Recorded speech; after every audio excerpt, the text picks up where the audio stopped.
오늘은 에베소서 4장의 말씀을 갖고 서로 용납하고 서로 받으라, 서로 용납하고 서로 받으라 이런 제목으로 함께 하나님 말씀을 나누도록 하겠습니다.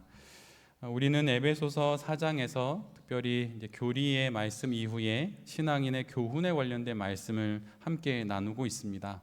그러니까 이미 받은 부르심에 합당한 삶이 있다고 말을 하고 그 부르심에 합당한 삶이라는 새로운 기준에 부합하는 구체적인 삶으로서 겸손과 온유 그리고 오래 참음을 우리가 함께 나누었습니다.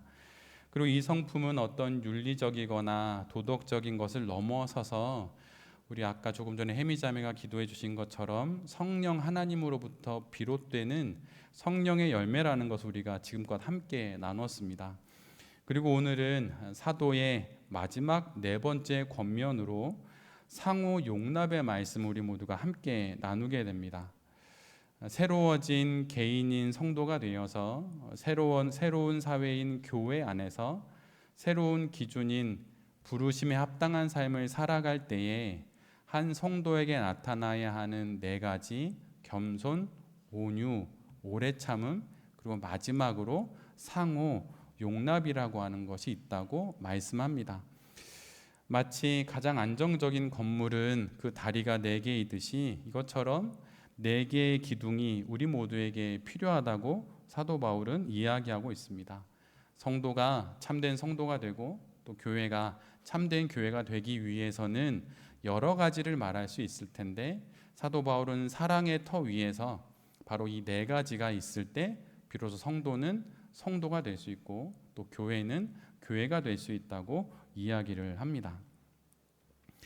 성도로 부름받은 우리는 그 성도로서의 삶을 현실을 떠나서 외딴 섬이나 산에서 그 남은 여생을 우리는 보내지 않습니다. 이것이 우리가 갖고 있는 기독교 신앙과 다른 신앙들의 큰 차이점이라고 말할 수 있어요. 우리는 늘 언제나 구체적인 현장 속으로 부르심을 받은 그 삶을 살아갑니다. 그리고 그 삶 속에서 구원을 완성해 가는 것이죠. 물론 여기서 말하는 구원을 완성한다라고 하는 이 표현은 우리가 구원을 받아야 한다 그런 말이 아닙니다. 이미 예수님을 구주로 영접하는 순간 우리 모두는 구원을 받았습니다. 근데 그 구원을 말하는 게 아니라 구원받은 이후의 삶 속에서 우리가 이루어야 할 성화가 있다는 것입니다. 근데 그 성화를 산속에 홀로 올라가 움막을 짓고 사는 것으로 이루어지는 것이 아니라는 것이에요. 외딴 섬에 홀로 자리를 깔고 그곳에 앉아서 수년 수십 년 있는다고 성화가 되는 것이 아니라는 것입니다. 만약 그것을 통해서 성화가 될 수 있었다면 예수님이 굳이 이 땅에 오시지 않고 우리를 부르셨을 거예요. 천국으로 올라오라고 말이죠. 근데 그분이 이 땅에 오셔서 거룩한 삶이 무엇인지 이 땅에서 보여주심으로 말미암아 우리의 부름받은 이후의 모든 삶은 이 땅의 현실 속에서 성화되어져 가는 것입니다. 여러분이 혹시 살아가는 삶 속에 이것만 없으면 내가 더 거룩할 수 있겠다라고 여겨지는 게 있으십니까? 여러분 그것이 있기에 우리가 거룩할 수 있는 것이에요. 나를 옥죄는 것 같은 그 조건과 상황들 때문에 우리가 거룩해질 수 있는 것입니다. 왜냐하면 그것을 통해서 우리는 겸손을 배우고 그것을 통해서 온유를 배우며 참을 수 없는 그것을 오래 참고 길이 참고 그것까지 참아내면서 우리는 거룩해지기 때문이에요. 그리고 받아들일 수 없는 그 사람까지 그 상황까지 받아들임으로 우리는 거룩해지기 때문입니다. 그래서 한 성도의 참 성도됨은 그에게 현장이 있느냐라고 하는 것이에요. 그리고 그 현장에서 살아낸 간증이 있느냐라고 하는 것입니다. 신앙은 지식으로 하는 게 아니에요. 현장에서의 그 현실의 삶 속에서의 간증으로 신앙생활은 하는 것입니다. 여러분 만약 어려우시다면 신앙생활 잘하고 있는 것이에요. 괴롭고 힘드시다면 신앙생활 잘하고 있는 것이에요. 거기서 오래 참음을 배울 수 있기 때문이고 서로의 용납하는 것을 배울 수 있기 때문입니다. 지난주에 우리가 함께 본 것처럼 오래 참음이란 기한을 내가 제시하지 않고 기대를 갖고 있지만 갖고 있는 그 기대를 품고 어려운 상황을 그대로 받아들이는 것이 오래 참음이라고 말씀드렸습니다. 그래서 말하자면 오래 참음은 어떤 시간적인 인내라고 말할 수 있어요. 반면에 오늘의 상호의 용납은 상황적이고 상대적인 인내라고 말할 수 있습니다. 오래 참음이 시간의 소요를 인정하고 과정을 생략하지 않고 지나가야 할 것을 받아들이는 것이라면, 상호 용납은 내 앞에 대상이 되는 상대의 의견과 입장을 먼저 인정하고 결국은 옳은 결론에 이를 것을 믿으면서 조율하는 상황을 기꺼이 걸어가는 것입니다. 상호 용납이란 시간의 개념보다는 대상이 있다는 것이에요. 그 대상을 두고 그 사람의 의견이나 입장이 있다면 그것을 먼저 인정하는 것입니다. 그리고 이것이 결국에는 우리 둘 사이에, 아니면 이 상황을 겪은 우리 공동체 사이에 옳은 결론에 이를 것을 믿는 것이에요. 그러면서 조율하는 상황을 기꺼이 걸어가기로 하는 것이 바로 상호 용납입니다. 우리는 결코 완벽하지 않습니다. 여기에 있는 우리 어느 누구도 완벽하지 않습니다. 서로 그래서 완벽하지 않음을 인정해야 하는 것이에요. 우리는 지금 모두 다 성장의 과정 중에 있습니다. 그것을 받아들이는 것이에요. 그렇게 받아들이면서 서로의 의견과 주장을 이해하기 위한 유연한 태도와 자세, 마음가짐을 갖는 것이 바로 상호 용납입니다. 우리 모두는 어느 누구도 완벽하지 않습니다. 이 세상에 있는 그 어떠한 사람도 완벽하지 않아요. 위인들의 믿음의 사람들의 전기를 읽다 보면 알게 되는 것이 있는데, 내가 알고 있던 그 사람이 바로 그 사람이 아니라는 사실이에요. 그의 흠을 발견하게 되고, 아니면 그가 살아생전 그의 흠이 발견되지 않았지만 그가 죽고 나서 그의 흠이 발견되는 경우들을 볼 때가 있어요. 그래서 살아있는 사람을 예로 드는 것은 그토록 어려운 것입니다. 내가 아는 것이 그 사람이 전부가 아니기 때문이죠. 이처럼 우리 모두는 한계가 있고 모자람이 있습니다. 잘하는 것이 있고 못하는 것이 있어요. 우리 모두는 태어나자마자 뭐든지 잘하고 완벽하게 수행할 수 없습니다. 동물들은 태어나서 바로 일어나고 서서 걷다가 뜁니다. 그러나 인간은 아니에요. 인간은 그럴 수 있는 존재가 애시당초 아닙니다. 우리나라 사람들이 영어를 잘 못하는 이유가 무엇입니까? 완벽해야 그때 영어를 하겠다라는 생각을 하니까 영어를 못하는 것이에요. 그러면 평생 못합니다. 그냥 되든 안 되든 의사소통만 되고 먹고 싶은데 음식을 살 수 있으면 그러면 영어를 하면 되는 거죠. 완벽을 기하다 보니 아무것도 못하는 것이에요. 우리가 누군가를 용납하지 못하는 이유가 무엇입니까? 완벽을 그에게 요구하기 때문이에요. 우리 모두는 모든 상황들을 처음부터 완전히 알아서 그것을 수행할 수 없습니다. 처음 접하여서 익혀가고 미숙함을 지나 성숙의 과정으로 가는 것이에요. 그럼 좀 더 잘하는 거죠. 유능하게 좀 잘하는 것입니다. 우리 청소년 아이들 특히 내가 뭐든지 하면 난 잘할 수 있고 자신감은 좋은데, 여러분 과정을 지나야 해요. 여러분 늘 잊지 마세요. 실수가 있는 게 잘하는 거예요. 성실한 사람은 실수합니다. 그 실수를 통해 완벽해져 가는 것이에요. 완벽할 수는 없지만 완벽으로의 방향으로 가까이 다가가는 거예요. 그래서 검정고시에서 한두 문제 틀렸다고 괜찮아요. 괜찮아요. 네. 다시 보면 되지 뭘. 네. 실수 괜찮은 거예요. 지금 완벽을 향해서 잘 가고 있다는 증거입니다. 지금 내 자신과 내가 마주하고 있는 상대와 상황이 바로 이 과정 중에 있음을 인정하고 받아들이는 것이 상호 용납이에요. 성도는 바로 이런 과정을 통해서 빚어지는 것입니다. 그리고 이렇게 빚어지는 과정을 통해 교회는 세워지는 것이에요. 여러 번 말씀드렸지만 교회는 회사가 아닙니다. 또 어떤 비영리 단체도 아니에요. NGO 단체도 아니고 어떤 기관도 아닙니다.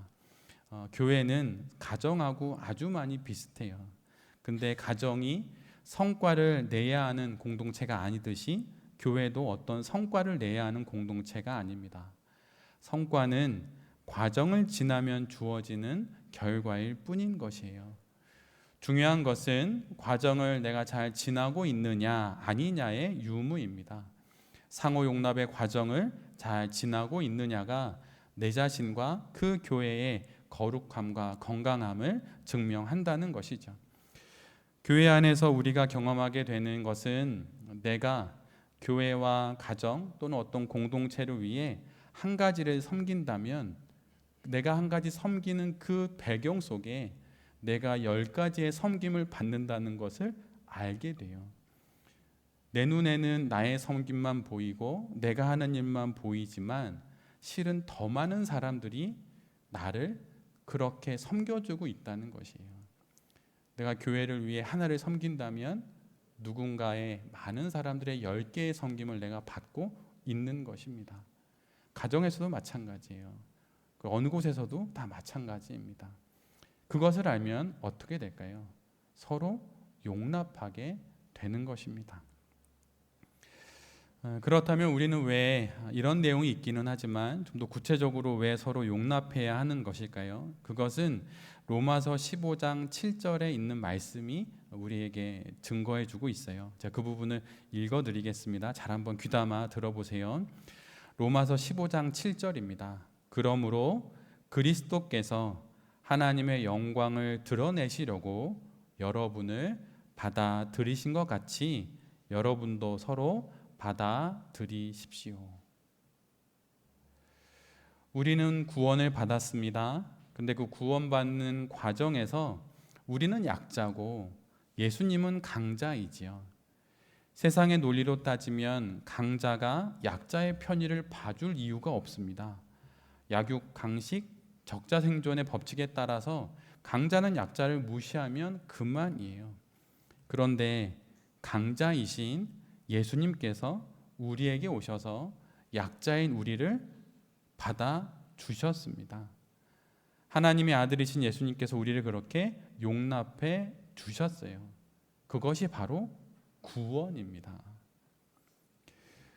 예수님께서 우리에게 그렇게 행하셔서 우리가 구원을 받았기 때문에 구원받은 이후 모든 성도는 그 예수 그리스도를 본받아서 서로를 인정하고 서로를 용납하는 것은 참으로 마땅하고 마땅한 일입니다.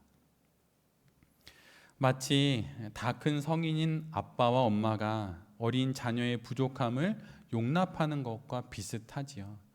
강자인 아빠, 능력 많고 힘센 엄마, 근데 아이들을 다 용납해 주는 거죠. 막 대들어도 기다려주고 떼써도 참아주고 꾹꾹 참고 그렇게 용납해 주는 것입니다. 그러다 언젠가 그 아이가 커서 어른이 되면 자신이 어떤 용납을 받았는지를 알게 되는 것이에요. 그때가 되어야 알게 됩니다. 그리고 이제는 성인이 된 그 자녀가 또 다른 누군가를 그렇게 용납해 주는 것이죠. 그래서 우리는 그것을 보통 내리사랑이라고 이야기하지요. 세상은 약자가 강자를 섬기고 강자는 약자를 지배합니다. 그러나 성도의 인생과 그 성도들이 모인 교회는 정반대예요. 강자가 약자를 섬기는 그 방식, 우리가 구원받은 그 방식으로 우리가 이 땅의 삶을 살아가는 것입니다. 그렇다면 예수님께서 우리를 용납해 주신 그 정도가 어느 정도까지일까요? 그것은 강자가 약자에게 잡아먹히는 방식까지입니다. 그리고 결국에는 약자에게 죽임을 당하는 방식으로까지 예수님은 우리를 용납해 주셨어요. 그것이 십자가이고 그것이 결국 구원이 되었던 것입니다. 이것이 바로 우리가 받은 구원의 시작과 구원 이후의 삶의 전체적인 맥락인 것이에요. 그런데 이런 이야기를 하면 가끔 억울하고 손해본다고 말하는 분들이 있어요. 예수님이 나를 이렇게 해주셨지만 나는 굳이 그렇게 하고 싶지 않다. 왜냐하면 손해보는 것 같고 내가 무엇인가 좀 억울한 것 같다. 이렇게 말을 합니다. 그런데 그렇게 억울해하는 사람들을 위해서 하나님께서 우리에게 말씀해 주셨어요. 로마서 15장 13절의 약속의 말씀입니다. 여러분 억울하십니까? 그러면 이거 자주 열어보세요. 로마서 15장 13절의 말씀이에요. 제가 읽어드리면, 소망을 주시는 하나님께서 믿음에서 오는 모든 기쁨과 평화를 여러분에게 충만하게 주십니다. 성령의 능력으로 소망이 여러분에게 차고 넘칠 것입니다. 로마 교회 교인들을 향한 사도 바울의 중보 기도의 내용이기도 하면서 하나님께서 이 땅의 삶을 살아가는 성도들에게 약속해 주시는 그분의 약속입니다. 양보해도 괜찮다. 용납해도 괜찮다. 그것은 손해보는 것이 결코 아니다. 이러한 삶을 살아갈 때 하나님께서 우리에게 기쁨과 평화를 충만하게 주십니다. 여러분 아웅다웅 어느 누구도 받아들이지 않고 살아가는 그 사람의 삶에 여러분 기쁨이 있을까요? 여러분 없습니다. 어느 외국 기자가 쓴 책 중에 우리나라를 두고 이렇게 이야기를 했어요. 기적을 이룬 나라, 기쁨을 잃어버린 나라. 전쟁 이후에 그 아무것도 없는 폐허 속에서 대단한 기적을 이루었습니다. 그런데 그 기적은 이루었지만 기쁨은 잃어버렸다는 것이에요. 왜 그런 것입니까? 빨리빨리 약육강식 승리자가 되어야 한다는 그 이야기로 이 모든 것이 벌어진 것이에요.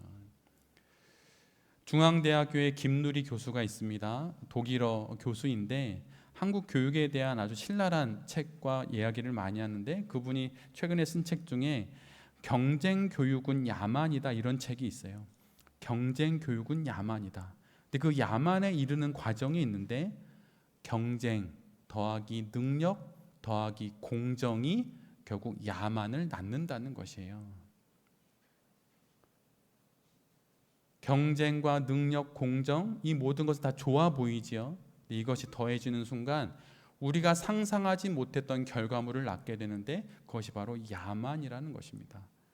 그래서 그는 우리나라에서 이루어지고 있는 교육에 대해서 다 그런 것은 아닐 것이에요. 한 부분을 두고 정확하게 문제를 지적하는데 이렇게 말해요.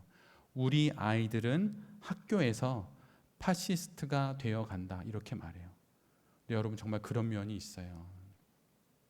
제가 교육에 몸담고 살아간 지가 꽤 오래됐지 않았습니까? 실제로 그래요. 경쟁 열심히 해. 능력 좋은 거야. 공정해야지. 근데 이것이 더해지니까 새로운 화합물이 나온 것이에요. 그렇죠? 야만이 된 것입니다. 그래서 뭐라고 말합니까? 돈 많은 것도 실력이야.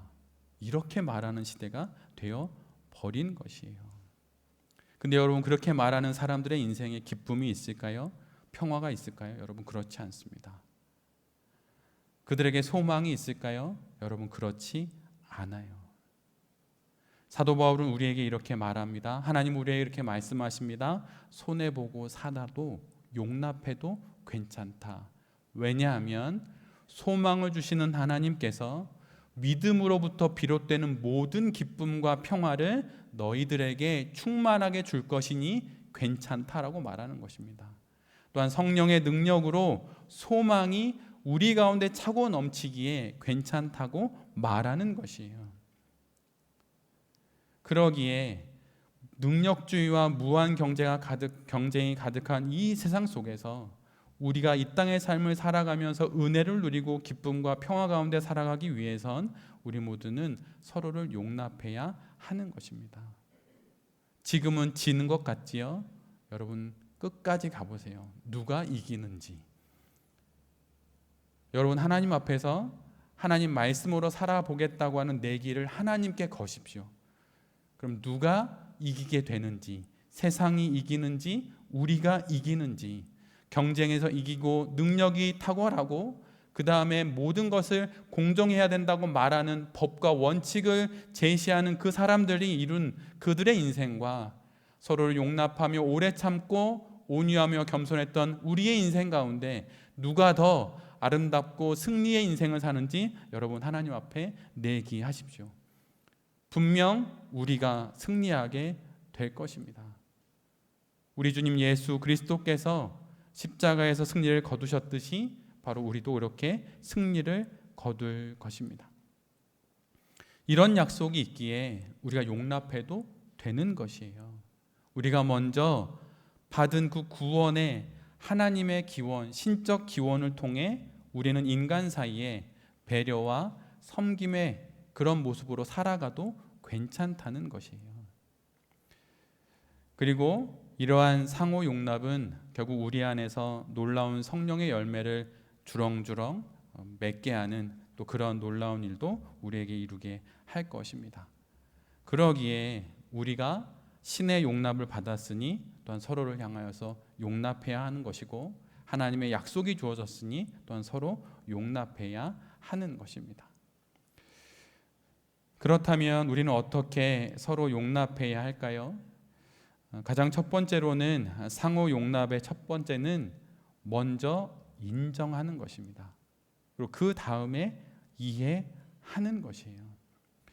인정이 먼저입니다. 그리고 그 다음이 이해하는 것이에요. 이것이 순서입니다. 이해하고 내가 다 납득이 되면 그 다음에 용납하겠다라고 말하는 것은 성경이 말하는 상호 용납이 아니에요. 먼저 인정하는 것입니다. 한 성도의 경건은 경청으로 드러난다고 말씀드렸습니다. 듣는 것은 매우 수동적인 자세입니다. 그리고 매우 힘들어요. 여러분 듣는 건 진짜 힘든 겁니다. 듣는데 수동적인 자세이지만 영혼은 매우 적극적인 자세를 가져야 하기 때문에 경청은 진짜 어려운 것이에요. 그런데 그 경청을 통해서 성도의 경건은 드러납니다. 성도의 상호 용납 역시 내가 먼저 듣는 것, 인정하는 것이에요. 그 다음에 이해하는 과정으로 대화를 나누고 함께 의견을 조율하는 것입니다. 인정하지 않으면 여러분 이해할 수도 없어요. 그래서 이해하기를 위해서라도 먼저 인정하는 것입니다. 저는 저의 모교회는 매우 보수적인 교회였습니다. 그래서 이단은 아니에요. 아니고 그냥 장로교회인데 그 신사참배 안 했던 그런 교단을 하고 저한테는 말씀해 주셨어요. 저희 어머님도 다니셨던 교회인데 그래서 장로교인데 엄청 보수적이에요. 그래서 예배당에서 박수 치면 안 됩니다. 또 예배당에 예배드리러 가면 부부가 예배당 앞까지는 같이 오는데 예배당에 들어가면 왼쪽으로는 자매님들이 오른쪽으로는 형제님들이 이런 식으로 보통 말하지 않아도 갈라서서 예배를 드려요. 당연히 드럼도 치면 안 됩니다. 오직 건반, 피아노만 그런 교회였어요. 그리고 가끔 자매들이 이쁘게 귀에다 반달 모양의 귀걸이를 하고 오면 여러분 그 반달이 무슨 종교의 상징입니까? 이슬람의 상징이죠. 그래서 그거 하지 말라고 이렇게 이쁜데 하지 마 이렇게 권면을 하더라고요. 제 청년 때 어느 집사님이 어느 자매에게 권하는 얘기를 직접 들었는데 되게 이뻐 보여서 좋았는데 그렇게 또 권면도 하시더라고요. 그리고 주일에는 돈을 써서는 안 됩니다. 교회 근처에 분식집이 있는데 가서 뭘 사 먹으면 안 돼요. 그 사 먹는 것도 죄책감을 느끼게 했습니다. 그런데 여러분 요즘에도 이러한가요?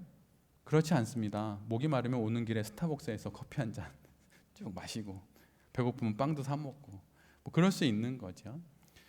왜 이렇게 변한 것입니까? 교회가 경건을 잃어버려서 그런가요? 그런 게 아니고 이런 것을 받아들일 수 있을 만큼 신앙의 깊이가 깊어졌다는 것이에요. 한국 교회가 이제는 그 정도까지는 받아줄 수 있는 신앙적인 깊이가 됐다는 것입니다. 그런 차이점은 괜찮아 이렇게 말할 수 있는 수준이 되었다는 것이에요. 사도 바울도 에베소 교회뿐만 아니라 여러 교회를 향한 편지에서 교회가 겪었던 그리고 겪고 있는 여러 분란에 대해서 명확하게 어떤 지침을 알려주는데 그는 이렇게 이야기합니다. 문화와 습관, 기호의 문제들로 편을 나눠서는 안 됩니다. 이런 것에 우리의 구원이 있지 않습니다. 이렇게 정확하게 말합니다. 사도가 이렇게 말하는 이유는 예수 그리스도로 인해 구원을 받은 성도는 모두 이런 기준과 이러한 룰과 원칙에 따라서 인생을 살아가는 것이 아니라 살아도 주를 위해 살고 죽어도 주를 위해 살기 때문입니다. 그것이 기준이 되니 괜찮은 것이에요. 그게 뭐 문제입니까? 예수님을 위한다면 그것이 뭐가 문제겠어요? 주님을 위한다고 말하니 그것이 목적이 되고 그것이 기준이 된다고 하는 것입니다. 우리가 잘 아는 것처럼 먹든지 마시든지 무엇을 하든지 주의 영광을 위하여 하라. 하나님의 영광을 위하여 한다면 여러분 그거 다 괜찮다는 것이에요. 서신서에 나와 있는 말처럼 우상에게 바쳐진 것이라고 먹지 않는 사람도 있고 우상에게 바친 것이라 하더라도 그건 뭐 한낱 우상에 지나지 않으니 먹어도 된다고 말하는 사람도 있습니다. 그러나 그건 각자의 입장이지 정말 괜찮은 것이에요. 우상에게 바쳐진 것이라고 먹지 않는 자도 예수 그리스도를 위하여 먹지 않는 것입니다. 또한 그것은 한낱 고기에 지나지 않을 뿐이고 오히려 먹음으로써 이방신을 인정하지 않는 것이라고 여기는 자도 예수 그리스도를 위하여 먹는 것이에요. 성도의 모든 신앙이 이처럼 주를 위한 것이 된다면 나머지는 다 괜찮다는 것입니다. 다 인정해도 된다는 것이에요. 물론 모두 다 이해할 수 있는 것은 아니지만 예수 그리스도를 위해 또 예수 그리스도로 인해 모든 것을 인정하는 그것이 바로 상호 용납이라고 하는 것입니다. 내가 하나님께 그렇게 인정을 받았듯이 그렇게 우리도 서로를 인정하며 우리의 신앙 인생을 살아가야 하는 것이에요. 여러분 혹시 여러분이 가지고 계신 신앙이 정말 딱 원리와 원칙, 성경이 말하는 신앙의 원리와 원칙에 딱 규격에 딱 맞는 그러한 신앙이라고 생각하십니까? 정답을 말씀드리면 여러분 아니에요. 여러분 많이 모자랍니다. 저도 많이 모자라요. 신앙의 바다가 있다면 어쩜 우리는 그 신앙의 바다에서 해변가의 물장구 정도만 치는 그런 수준일 수 있어요. 아직도 가야 할 길이 많습니다. 정말 너무 많아요. 그러기에 여러분 서로의 신앙적 차이를 용납하시고 또 서로의 모습을 받아들이십시오. 그리고 지금껏 내가 가지고 있던 이 신앙보다 가야 할 길이 훨씬 많다는 것을 아셔야 합니다. 그리고 여러분 그 방향에서 나타나는 아주 큰 신앙적인 정서가 있는데 그것은 내면의 깊은 자유함과 타인에 대한 환대의 마음이에요. 연민의 마음입니다. 여러분 신앙생활 하면 할수록 자유하십니까? 아니면 저 사람의 시선도 신경 쓰이고 저 사람의 판단도 신경 쓰이고 막 이러시나요? 여러분 그렇지 않다는 것이에요. 그렇게 신앙의 대항에서 이제는 해변가를 좀 떠나서 신앙의 대항을 잘 항해하는 우리 모두가 될 때에 서로를 잘 용납할 수 있을 것입니다. 두 번째는 차이가 있고 다름이 있다는 것이 여러분 정상이에요. 서로의 차이를 볼 때 이런 것도 있구나 이렇게 여러분 생각하십시오. 여러분 비판하지 마세요. 서로 다른 것이 정상입니다. 부부가 만약 둘 다 똑같으면 어떻게 될까요? 여러분 너무 힘듭니다. 좀 달라야 해요. 그것이 은혜고 여러분 그것이 은총입니다. 또 그런 곳이 교회인 것이에요. 오늘 본문 11절로 13절에 이런 말씀이 있어요. 그분이 어떤 사람은 사도로 어떤 사람은 예언자로 어떤 사람은 복음 전도자로 또 어떤 사람은 목사와 교사로 삼으셨습니다. 그것은 성도들을 준비시켜서 봉사의 일을 하고 그리스도의 몸을 세우게 하려고 하는 것입니다. 이처럼 서로의 다른 모습들이 모여서 결국 그리스도의 몸을 이루게 되는 것입니다. 이 말씀은 여기에만 있는 게 아니에요. 서로의 차이가 있음이 당연하고 이것이 상호 용납됨을 통하여서 결국은 아름다운 신앙 인생이 되고 교회가 된다고 하는 것은 사도 바울이 여러 편지에서 적어놓고 있는 말씀입니다. 특별히 고린도전서 12장 11절로 30절 말씀이 바로 차이가 있고 다름이 있는 것이 정상이고 하나님의 은총이라고 하는 것을 잘 말해주고 있어요. 우리 한번 거기 같이 읽을까요? 고린도전서 12장 11절로 30절까지의 말씀입니다. 한번 다 같이 찾아보시도록 하겠습니다. 고린도전서 12장 11절로 30절까지의 말씀입니다. 이 말씀만 읽는 것만으로도 다름과 차이가 은혜라고 하는 것을 우리 모두가 알게 됩니다.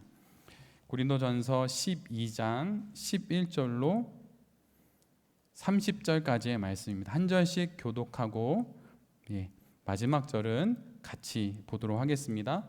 제가 먼저 봅니다.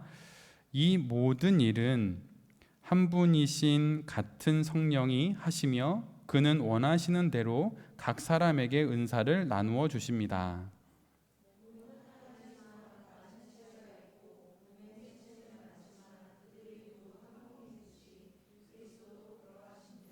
우리는 유대 사람이든지 그리스 사람이든지 종이든지 자유인이든지 모두 한 성령으로 세례를 받아서 한 몸이 되었고 또 모두 한 성령을 마시게 되었습니다.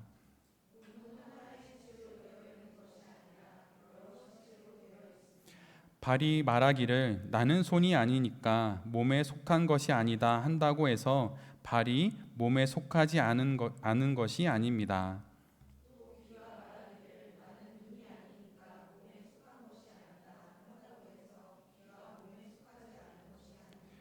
온몸이 다 눈이라면 어떻게 듣겠습니까? 또 온몸이 다 귀라면 어떻게 냄새를 맡겠습니까?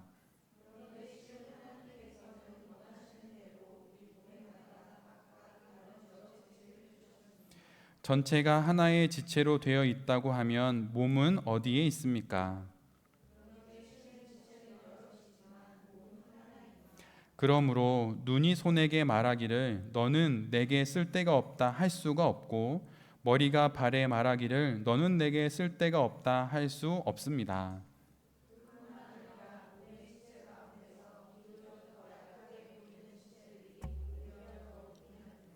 그리고 우리가 덜 명예스러운 것으로 여기는 지체들에게 더욱 풍성한 명예를 덧입히고 볼품없는 지체들을 더욱더 아름답게 꾸며줍니다.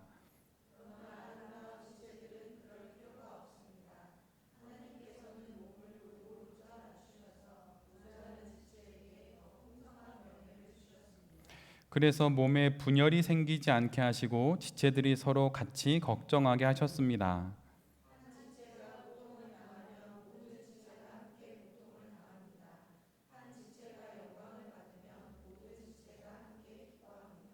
여러분은 그리스도의 몸이요 따로따로는 지체들입니다.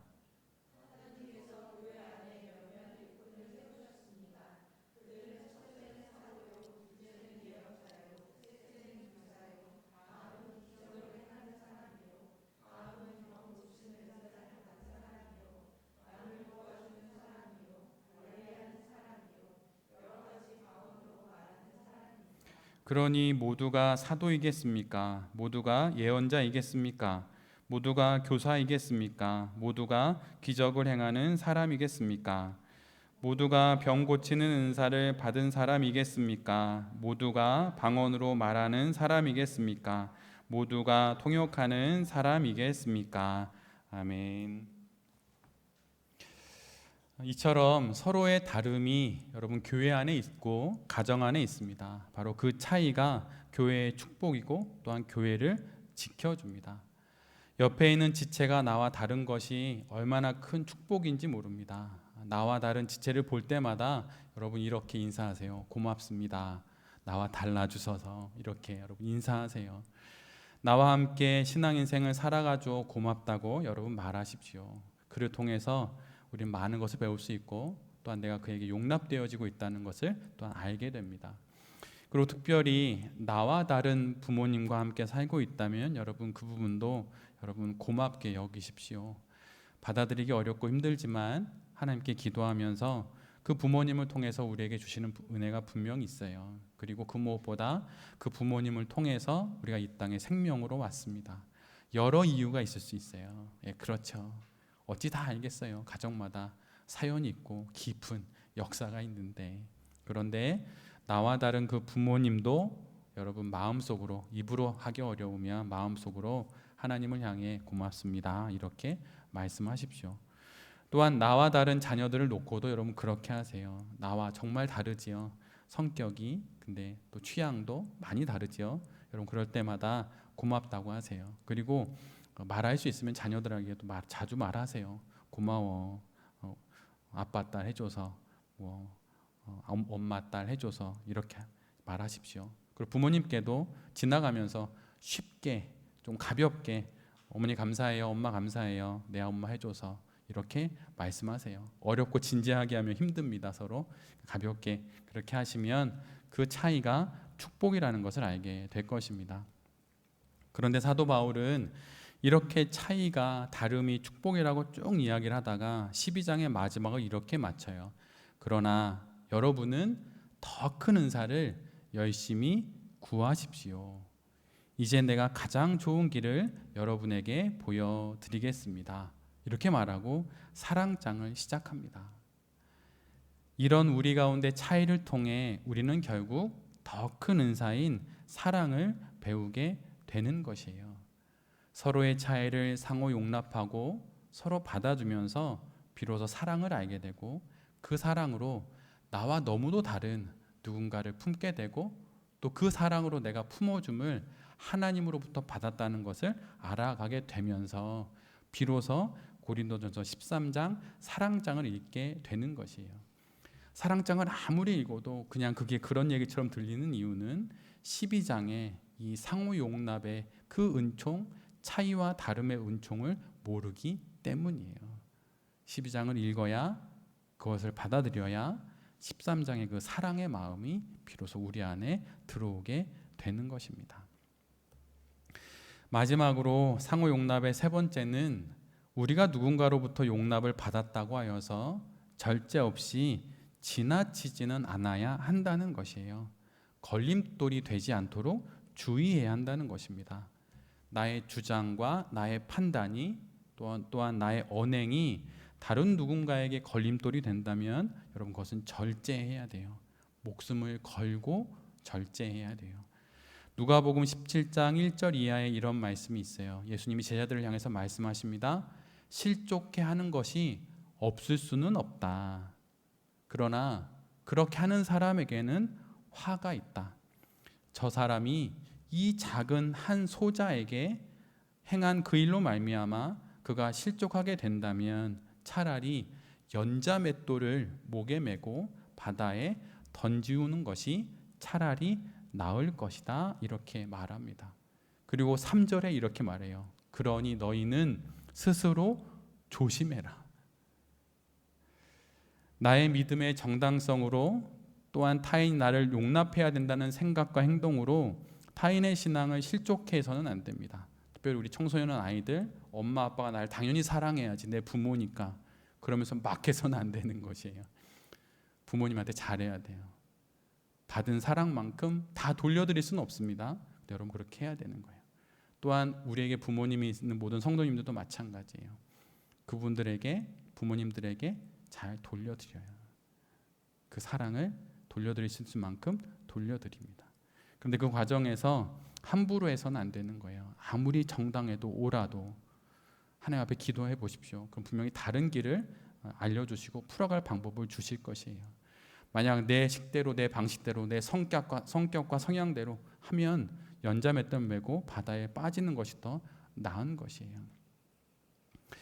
로마서 14장 후반부를 보면 사도는 늘 언제나 여러 이야기를 하면서 내 앞에 있는 어느 상대방에 대해서 이야기하기보다는 그 상대방 앞에 서 있는 우리 자신에 대해서 늘 이야기를 합니다. 그리고 돌아볼 것을 이야기해요.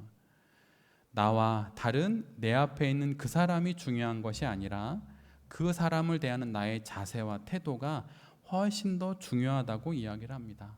아무리 옳은 교리라고 하더라도, 또한 아무리 경건해 보이는 신앙적인 습관과 타당한 개인적인 취향이라 하더라도 그것으로 인해서 예수 그리스도께서 당신을 대신하여 살리신 형제와 자매를 실족해 한다면 그것은 결코 옳은 일이 아닙니다. 그리고 우리가 행한 그 일을 통하여서 우리는 하나님의 심판대 앞에 반드시 서게 될 것이에요. 구원은 믿음으로 받지만 심판은 행동으로 받는 것입니다. 여러분 늘 기억하십시오. 그래서 자녀들에게 확 말하고 싶을 때도 꾹 한번 참는 것이에요. 부모님에게 확 쏘아붙이려고 할 때도 한번 참는 거예요. 그냥 꿀꺽 그냥 물 한번 삼키듯이 참는 거예요. 그리고 마음속으로 주여 이렇게 한번 외치고 주님 앞에 또 나아가는 마음으로 부모님을 대하고 자녀들을 대하는 거예요. 우리가 행한 여러분 그 말과 행동으로 우리는 심판을 받습니다. 구원은 받았지만 우리의 행동으로 심판을 받아요. 이 미묘한 긴장, 구원은 믿음으로 받지만 심판은 행동으로 받는다는 이 미묘한 긴장 가운데 늘 깨어서 살아갈 때에 우리가 하나님 앞에서 상호 용납의 삶을 잘 살아갈 수 있게 될 것입니다. 오늘 우리에게 주신 이 말씀들을 잘 기억하면서 여러분 겸손하게 사십시오. 또 온유하게 사십시오. 또 오래 참고 서로 용납하며 살아가십시오. 그걸 통하여서 마침내 우리는 그 누구도 누리지 못했던 기쁨과 평화를 가득가득 누리게 될 것이고 하나님의 소망을 우리의 마음에 품고 우리의 영원한 삶을 살아가게 될 것입니다. 그런 인생을 살아가는 여기 계신 모든 성도님들과 또 이 말씀을 전하는 제 자신이 될 수 있기를 간절히 기도드립니다. 아멘.